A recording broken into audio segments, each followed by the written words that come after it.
what public service is all about. Her indiscriminate misuse of public funds without fear of accountability is outright criminal and a perfect example of the betrayal of public trust.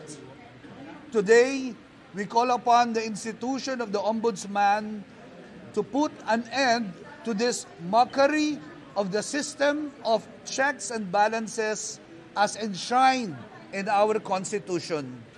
We fervently hope that our charges of plunder, malversation, bribery, graft and corruption, betrayal of public trust, and gross violation of the Constitution be upheld against Vice President Sara Duterte, and she at least be called upon to account on hundreds of millions of confidential funds that she plundered. And if she fails to do so, she should no less than be found criminally liable for it. Maraming salamat po. Sir, Father, para po sa publiko, para po mas maintindihan nila, ano po ipapaliwanag kung bakit kailangan pong maharap sa ganito pong mga reklamo si Vice President Sara Duterte? Para sa ating publiko, ito ay ating ginagawa upang ipakita na ang accountability ay nangyayari at hindi kami matitinag sa pagharap o pagsusuri sapagkat ang confidential funds ay public funds. Ito ay dapat suriin kung ito'y ginamit sa tamang pamamaraan. Sir, Father, sinabi na nga po, confidential funds it's confidential. Why do you think the public should know about confidential funds where in fact it's confidential? Confidential funds is also public funds. When there is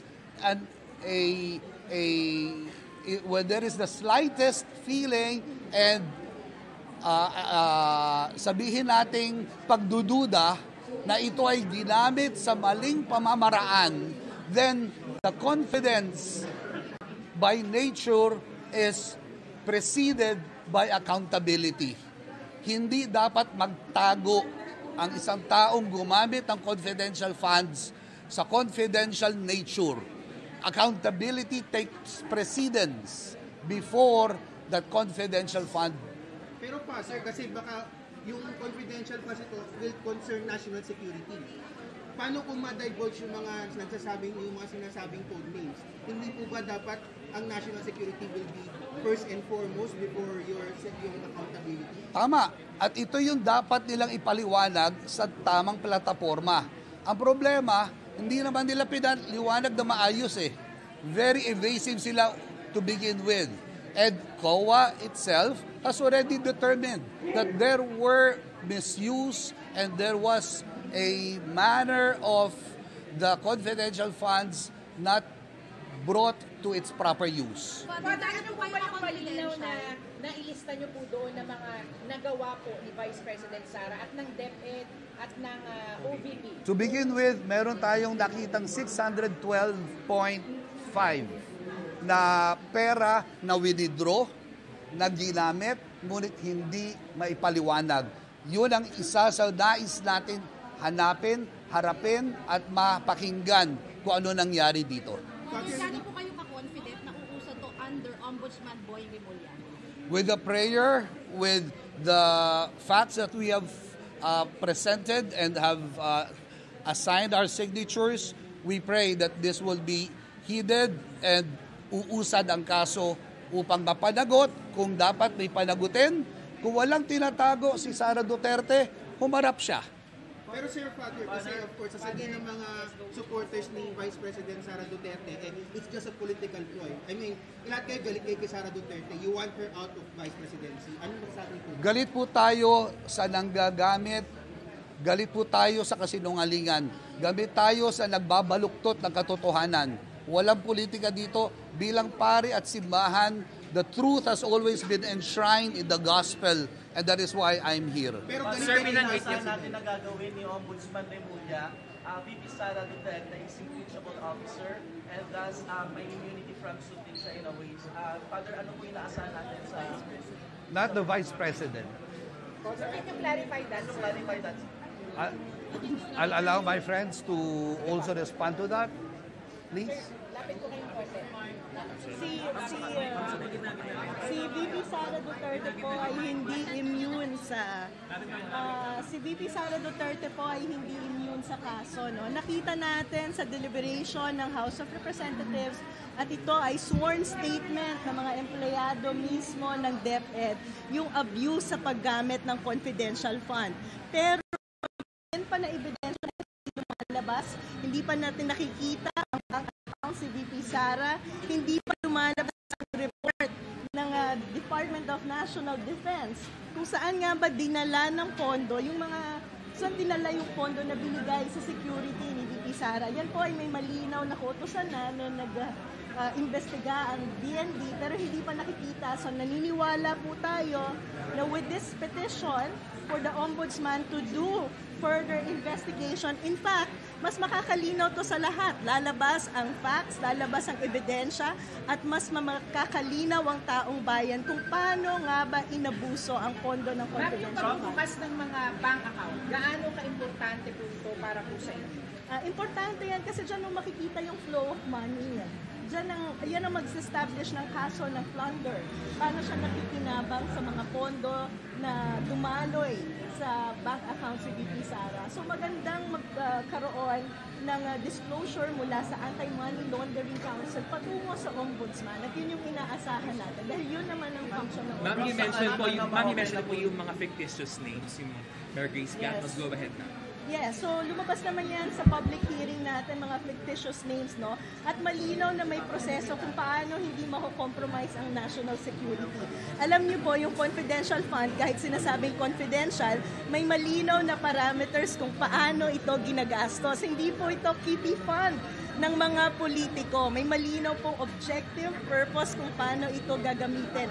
At ito po ay napakahalagang ilinaw ngayon dahil alam niyo po, may pending na kaso pa tayo sa Supreme Court on the unconstitutionality of the confidential fund. At hinihintay natin yan. Pero hindi naman po tayo pwedeng tumigil na lang sa paghihintay ng unconstitutionality ng confidential fund. Kailangan din nating linawin yung mga iba pang batas na nag-govern sa confidential fund. At sa pamamagitan ng prosesong ito, mas malilinawan kung paano nga ba dapat nililiquidate, dapat ginagastos, at sino nga ba dapat talaga ang nakakaroon ng confidential fund. Hindi ba malaking issue yan na bakit noong 2023 ay nabigyan ng confidential fund ang mga iba't ibang ahensya na wala namang national security functions. So ito yung mga policy issues na kailangan talagang sagutin dahil ito ang mag-guide sa atin sa future kung paano ginagasta ang pera ng bayan. Ma'am, last Rob, if ever man ma-open po yung money trail, ma'am, may plano po ba tayo mag-file ng impeachment complaint? Can you take on the other questions? Yeah, sure. Okay. Meron kaming gagawin pa sa taas. Iwan namin yung ibang complainants namin para tumugon naman sa ibang katanungan. Does this address the Supreme Court decision virtually making it very hard to impeach a public official? Kasi binarila ng Supreme Court Duterte versus House. We hope that this process will also be recognized as something as valuable as such. So sir, remedy ba to dahil given the decision of the Supreme Court? Is this a feasible remedy? It's recognizing that we have various mechanisms, various institutions to hold our politicians accountable.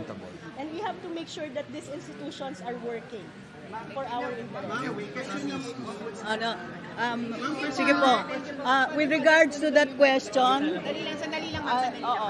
with regards to that question, we're hoping. Wait lang po. Okay, we understand, no, that the ombudsman may in fact recommend impeachment also. So it does address the question. It's up to the ombudsman to investigate and recommend.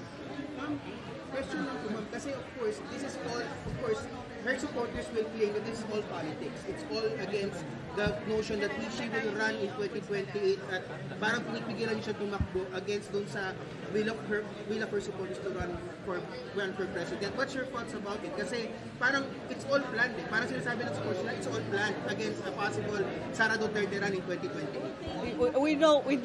We don't get into that eh. Ang tinatanong lang namin kung siya ay may pagkakasala dahil nagnakaw siya. Kung ano ang consequences nun, wala ako dun eh. Pero hindi naman pwedeng hindi siya imbestigahan dahil gusto niyang tumakbo at may ibang taong gustong tumakbo siya. Pero ma'am, of course, yun pa rin magiging magiging sumatotal. Alam mo, ang sinasabi ko lang sa ating mamamayan, pumasok sa ganyang klaseng labanan ng reasons, no? Kasi laban talaga sa tamang paraan ng pagpopolitika. Yung it's all politics, there's good politics and there's bad politics. And that kind of reasoning is bad politics. Ang pangalan na lang po. Sylvia Estrada Claudio.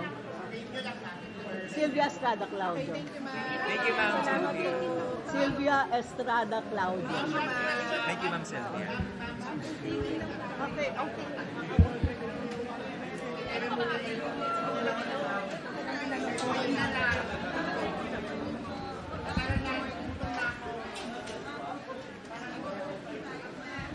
Yan na lang siguro. Tanggalin na lang yung mga mic. Tanggalin na lang yung mic. Yan na lang.